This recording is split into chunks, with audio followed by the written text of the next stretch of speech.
Hello everyone, it's Seth, probably better known as Saffron Olive, and it's time for another edition of Against the Odds. So last week we had a 5-color tribal against the odds poll, and in the end we had one of the closest polls I think we have ever had. It came down to Gods and Zubera, and in the end, Zubera won by like 5 votes, and that was out of just Gods and Zubera was like 2,500 votes between the two of them. It was like 5 or 6,000 overall, but they came in 5 votes apart. It was super crazy, but that means this week we are heading to Modern to play a deck I'm calling 5-Color Zubera Rally, and this should be interesting. So a quick reminder before we break down Zuberas for Modern.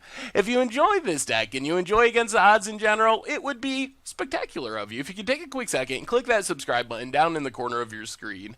It's a great way to support the channel and the site for free. So let's talk Zubera. And Zubera are a really unique tribe. There is only 7 Zubera in all of Magic, and we have 5 of the 7 in our deck. So the main Zubera that we're using is a cycle of 2-drops. There's 1 in each color, they're each 2 mana, they're each 1/2s, and they each have an ability that triggers when a Zubera dies. For example, Floating Dream Zubera, a 1/2 for 2. Those are the same stats and mana cost of every Zubera in our deck. But when it dies, we get to draw a card for each Zubera that was put into a graveyard from play this turn. So basically, for every Zubera that died, we get to draw a card. We have Dripping some Zubera, same thing, same formatting, except instead of drawing cards, it makes 1/1 colorless spirit tokens for each dead Zubera. Emberfist Zubera, kind of our finishing Zubera, deals damage to a creature player equal to the number that Zuberas that died. These are our primary 4 of Zubera. Then we have a couple each of the white and black Zubera. Ashen Skin Zubera makes a player discard equal to the number of Zuberas that died. Silent Chant gains us 2 life for each Zubera that died.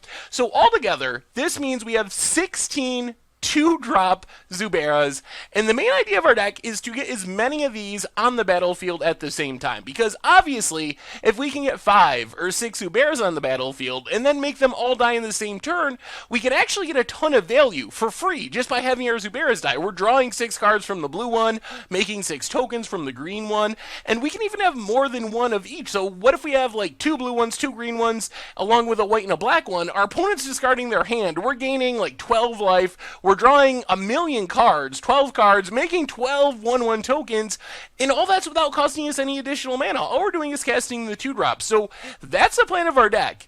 Cast Zuberas, cast Zuberas, cast Zuberas, kill Zuberas, get value from the Zuberas, and then maybe do it all over again. So, along with the Zubera, we have some sacrifice outlets. So we can't just really trust that our Zuberas will die in combat or our opponent will kill them.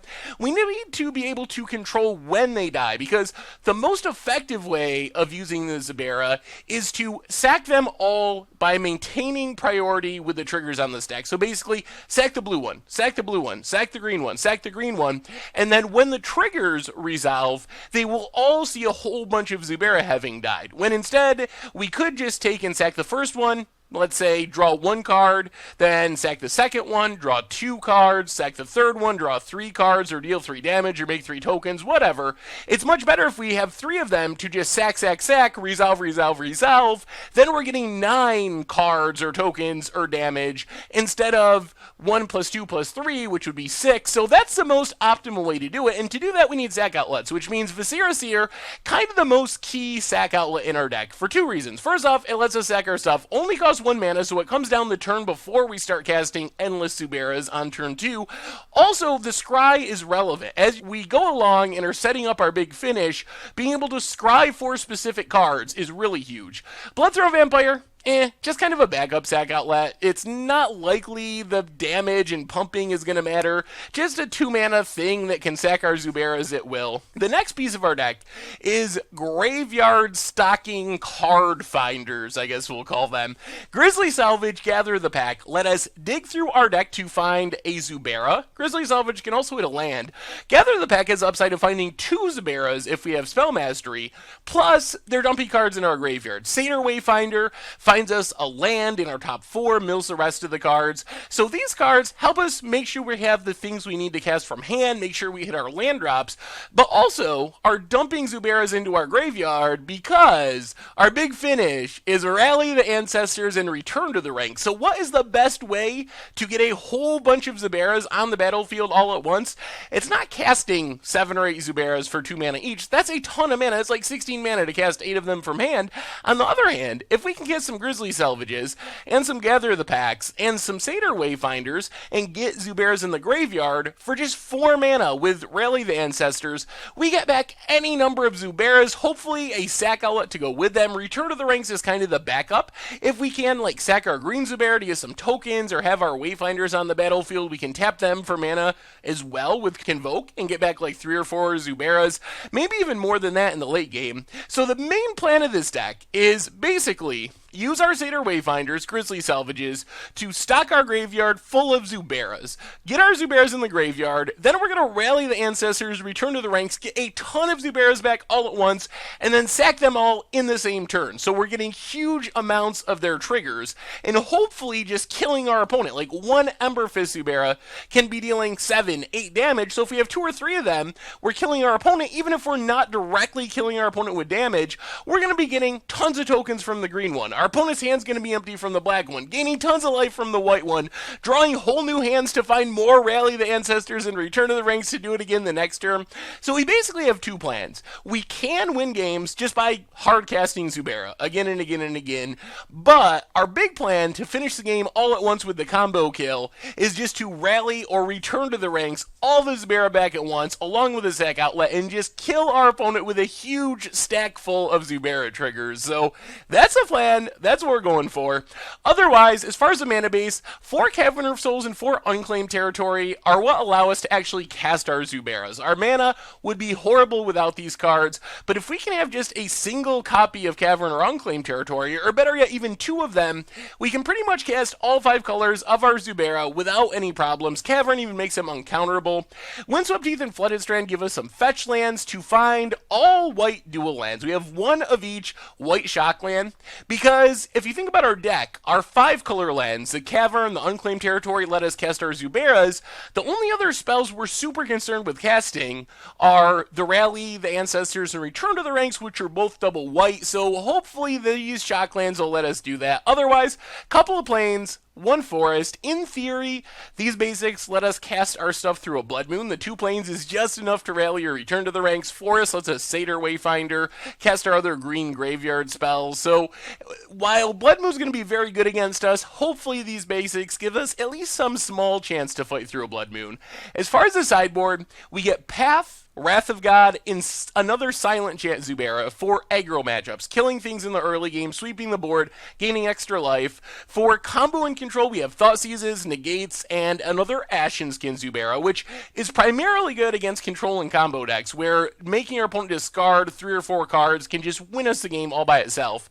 Otherwise, Wear Tear is to deal with graveyard hate mostly. I mean, we can kill any artifact or enchantment, but the main concern is something like Rest in Peace or Leyline of the Void really shuts down our plan, because a Rest in Peace, if you think about it, not only does it shut down our Rally Zubera plan, but Zubera's trigger based on how many Zuberas go to the graveyard, and with a Rest in Peace or a Leyline of the Void out, it's a replacement effect, so our Zuberas never actually go to the graveyard, so it shuts down Zuberas, period. They're just 1/2s with a whole bunch of wacky colors, so being able to make sure we can kill those pieces is very, very important to our deck. Otherwise, Relic of Progenitus to deal with our opponent's graveyard, Stony Silence for Affinity and Tron and the like, and that is 5 color Zubera Rally for Modern, and that's our Against the Odds deck for this week. So, is there any chance this is going to work? I don't know. It feels janky. Looking at the Zuberas on paper, not a single one of them jumps off as being super powerful. Like, sure, maybe you deal a couple damage, maybe you gain a bit of life, maybe your opponent discards a card. So we're really hoping that the sum of the power of the Zubera is much greater than the individual parts, because the individual parts aren't that impressive, but I feel like if we can cast a bunch of Zuberas, maybe rally them back, maybe the value is there. I think if we can get up to like 3 or 4 Zuberas on the battlefield, that's going to be a lot of free value just by sacking and drawing 4 cards and making 4 tokens, gaining 8 life, dealing some damage, killing something.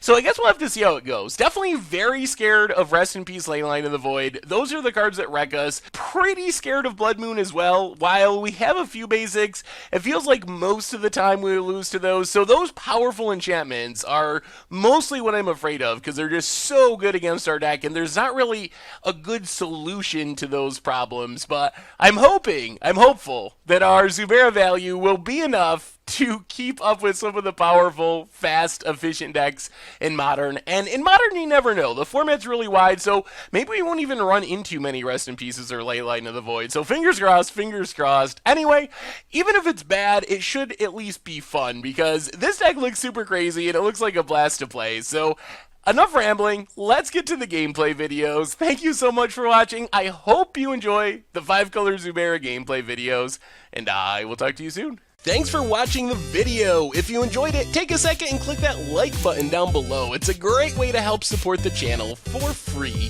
And you can find the next video in the playlist right here.